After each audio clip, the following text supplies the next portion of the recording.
Shalom Aleichem Rabbi Sai. We're here at Parshas Lech Lecha, in the middle of a war, and I think it's very apropos to chazer over a vort, which I personally chazer over every year. I think it's unbelievable. Sheds a new light on what is going on in Parshas Lech Lecha be'etzem, something that you may not have heard before. Normally we speak about Avram Avinu, and it's his first time, the Torah speaks about Avram, and we spend a lot of time on Avram, and it's great. But there's another sugya happening in this week's parsha. I'm not going to say it's the main sugya, but I think it is. There's many things happening in this week's parsha. But there is something that's commonly overlooked, and that is the sugya of Lot, and really the sugya of the milchama. The milchama, the war, 4 kings that defeated the 5 kings. And let's go slow and try to get an understanding. First, we'll start with the beginning of the parsha, how the Torah puts together Avram and Lot. Avram and Lot. The Torah introduces both Avram and Lot. Before anything, it's the Nisayon of Lech Lecha. Avram Avinu is told to go to Eretz Yisrael, and the Rebbeinu Shem promises him, I'm going to make you into a goy gadol, v'avorechecha, v'agadol Shem chaviyei bracha. So I'm going to make you big, I'm going to bless you, and you will be bracha. You are the source of bracha. You are Baruch. Okay? And then the Torah speaks about Lot. Vayelech itoy Lot. Avram ben Chamish Shanim v'shim Shanim b'tzeis mechar. Okay, so now Lot comes along and starts the whole story. And then they have to leave. They have to go to, what's his name? To Mitzrayim. Sarah. Okay, and then they have the fight. And Lot separates and he goes to Stoim. Okay, that is the beginning of the parsha, basically, before the big milchama. And it's kilu like a hakdama.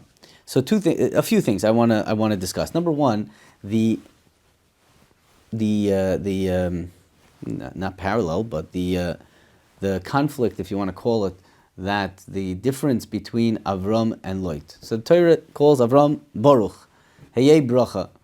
Lot, I heard a Merdika line over here. Lot, in Aramaic at least, Lot is a klala.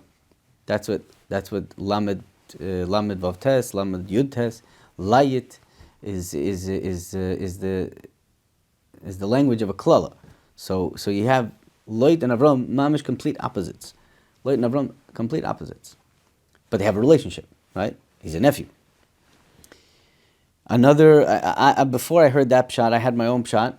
Okay, Avram Avinu stands for chesed. Yeah, al tikri chesed el chaser. That's what the Gemara says. Al tikri chesed el chaser.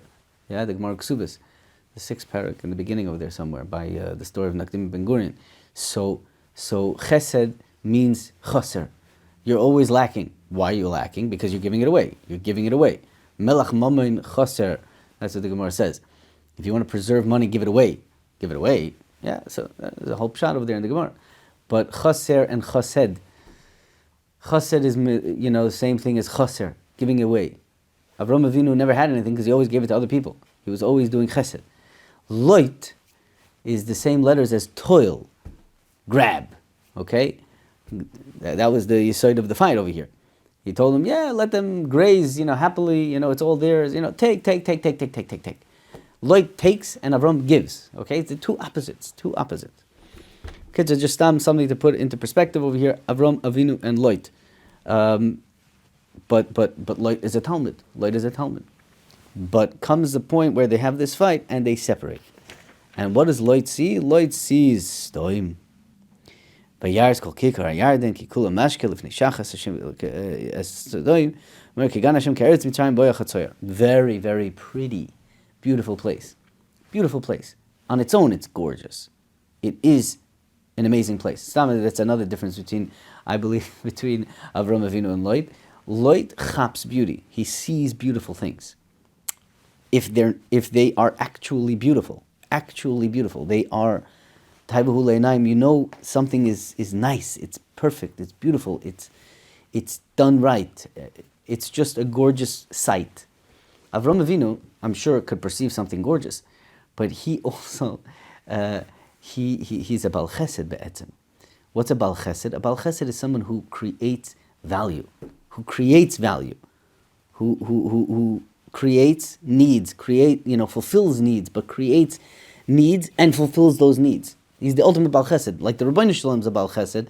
The Rabbeinu Shalom created a world that needs him, and he's happy to give, right? He created a needy world so that he can give. That's the ultimate Bal Chesed. So a Bal Chesed in his nature is someone who doesn't, he can look at, a deserted land, and he'll go and chop that thing. He'll run for that. Why? It's nothing. There's nothing there. It's all weeds and it's dirty and it's ugly and stuff like that. No, because you know what I could do over here? I can build a school. I could build a neighborhood. I could, That's a Bal Chesed doesn't have to see beauty the way it is. Yeah, he can perceive what can't be seen. Right? He creates beautiful things. He's a creator. Okay, that's another difference between Avraham Avinu and Lot. Stamazay, put that on the side. But either how, Avraham Avinu and Lot, two different personalities, very different personalities. But Lot is Ki'ilu, the nephew. He's the Talmud, of Avraham Avinu. Now, and he goes to Sidoim. He's going to Sidoim.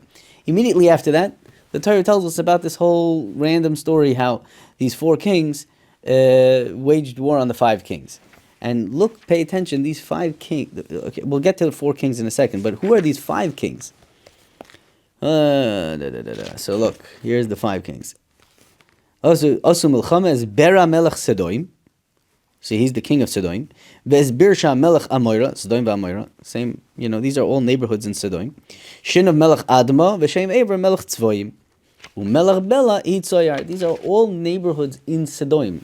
These are, whatever, you can pay attention to that, the Hemshech, in the Psukim, right? When Lot, in Vayera, Lot was saved, they took him to Tzoyar, Sedoim, isn't it? It's like, is Ki'ilu like, all the surrounding neighborhoods of Sedoim.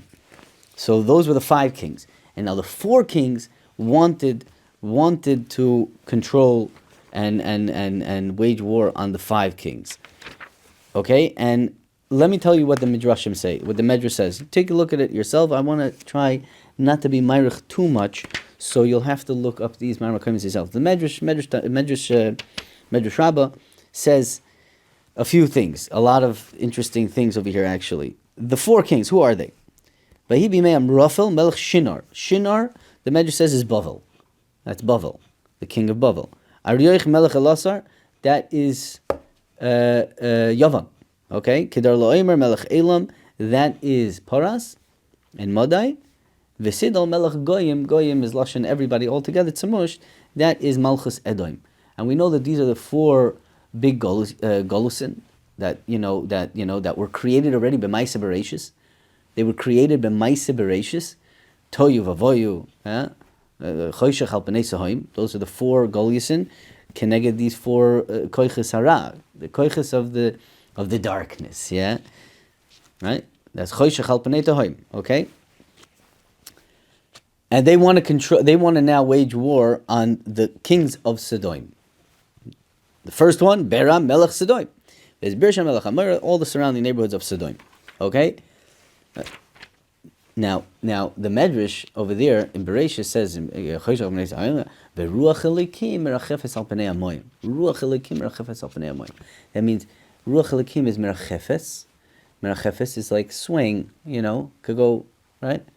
This way, that way. Al pnei hamoyim. And the Medrash says that that's Melech HaMashiach. Ruach Elikim is Melech HaMashiach. It's like in the, just, there, on top of everything. Okay? Keep that in mind. We're going to talk about that in a second. So now they wage war and they conquer.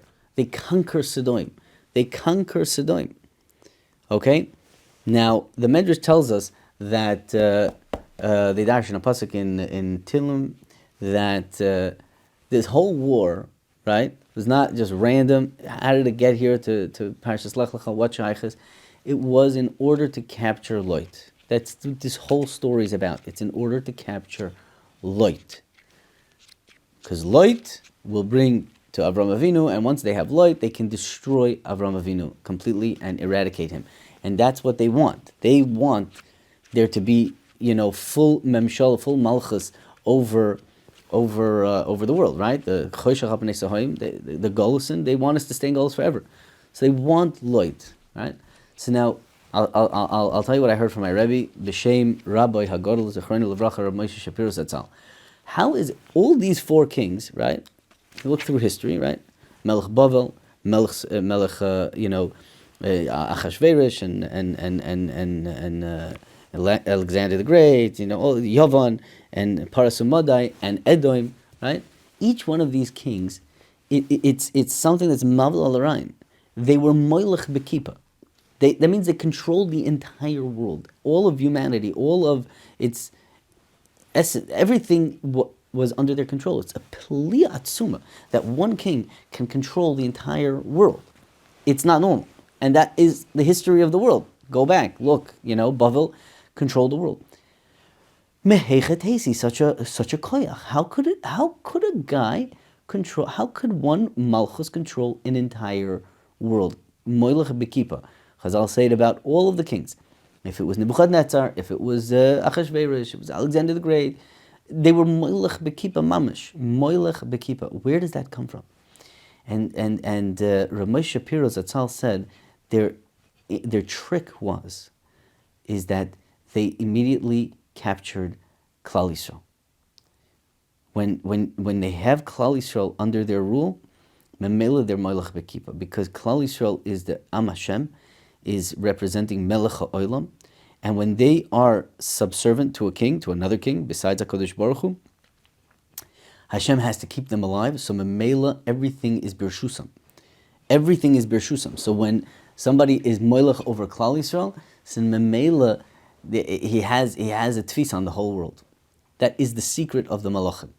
And the Malachim, whether they chap this, okay, my Rebbe is not sure, whether they chap this in fully conscious of this idea or not, Rav Moshe Shapiro said, maybe Adam loy kachazi, aval mazla kachazi. That's a lashon from the Gemara in Bava Kama, that it could be a person doesn't know these things bechush, but mazla kachazi. Mazla kachazi pshat is there's a koyach elyon that drives a person towards waging this war because he doesn't know why. But Lamaisa, we know why, and the reason is because the hemsheichius of Klal Yisrael is there. Sodom is now the battlefield because Sodom has light. What's light? What's sheichus light? So we all know light, is the El Tezeda of the Mashiach. Okay, light will bring the world to its completion. Avraham Avinu knew that. And the goyim, whether they consciously knew it or not, mazla kachazi, pshat is they want sovereignty over the world, and light is now in Sodom. Now's the time. Now's the time to wage the war. We need rulership over Klal Yisrael, and then Avraham Avinu is not going to have a kiyum. Avraham Avinu won't be able to have a Klal Yisrael, so it's not going to have a kiyum. Light is the answer. Now, why is light the answer? I'm saying Chazal over and over again tell us light was the reason why Avraham Avinu lost his nevuah, and light, we said in the beginning, was the opposite of Avraham Avinu. So many negative things about light. Why is he it? Why is he it? Mamish it. If they get their hands on light, then it's all over.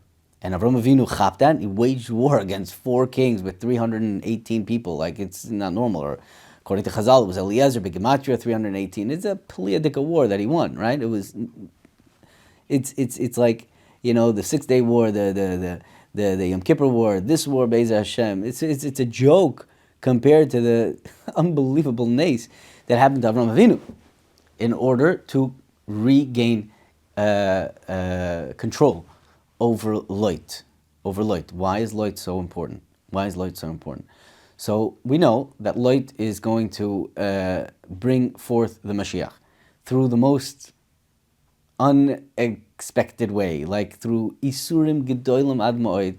When the worst arayas is Bal Bitoy, and it's just crazy. Rus is a goy bechlal. She was a giyaris, And David HaMelech comes from there. It's Malchus based David. It's the whole thing. It's unbelievable. Yehuda with Tamar was a mistake. Everything about our kingdom is like, not the way you would write it. Let's put it this way. And be honest, you wouldn't write our glorious, chronicles this way. You wouldn't tell the story that way. Okay, if it was up to you, you would not tell the story. But Hashem told the story differently. Okay, and this is the story. Why does Melech HaMashiach have to come from Lot? And this was a beautiful point. And to be totally honest with you, it touches a soft spot by me. It does touch a soft spot by me, and it was amazing. It's an amazing thought. It's an amazing thought. Melech HaMashiach is going to come from Lot. And why is that? Why is that? So my Rebbe Tainas, this is a vort. You can find it on Torah anytime.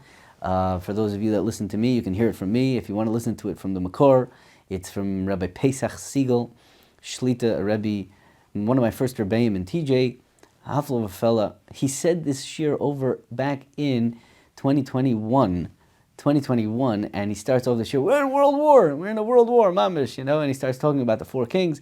And it's funny, listening to that shir now, where the Welt is saying that we're in a world war. It's very interesting to see that shir. You can reach out to me, I can send you the link, look for it yourself. Parshas Lech Lecha, and you can hear it there. But either way, he ends off the shir beautifully like this, and he says, why does Melech HaMashiach have to come from Lot? And how could Lot be such a bad guy? And all these types of things. Why should Melech HaMashiach come from there? And he says, Melech HaMashiach needs to have two components. Needs to have, I think, more than two components, but at least these two components. A Melech, and we saw that, in the beginning of our shir, a Melech, every Malchus is we never lived through a Malchus, but if you, look at things like, let's say in England, there's a king over there was a queen, like, Malchus is beautiful, if you think about it. Malchus is sheer perfection. It's gorgeous. It's an amazing sight. It really is. A palace is an amazing sight. The royal garments, it's an amazing sight. It's an amazing sight. It's a beautiful thing. And we saw, Lot has an eye for these things. Lot can see beautiful things. It's something that people have. Some people have it, some people don't.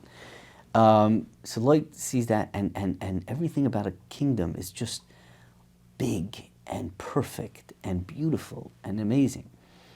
But a king has servants, and not for any reason. Like, everybody has a job.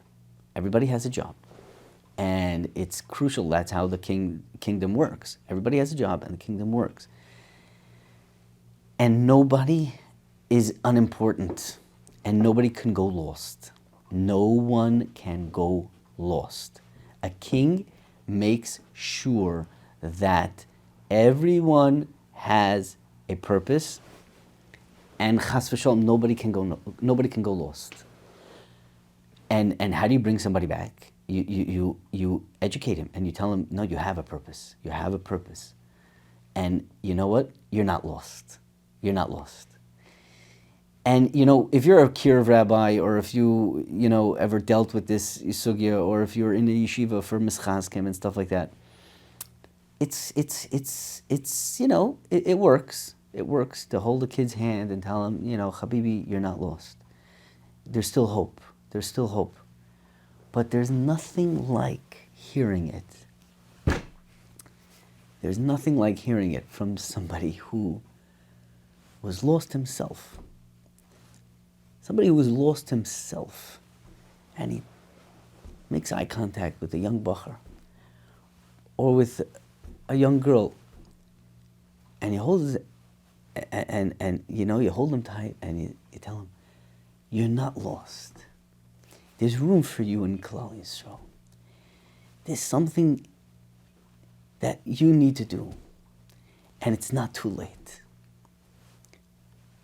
To hear from somebody who was himself once lost, nobody can withstand that. Nobody can say, nah, I'm a lost cause. Nobody. And that's the tafkid of the Melech HaMashiach. to bring back every single soul of Klal Yisrael and say, Habibi, you're not lost. There's room for you in Malchus Hashem. In my Malchus. I'm the Melech HaMashiach. There's room for you. I need you in this Malchus. It's not Shalom without you.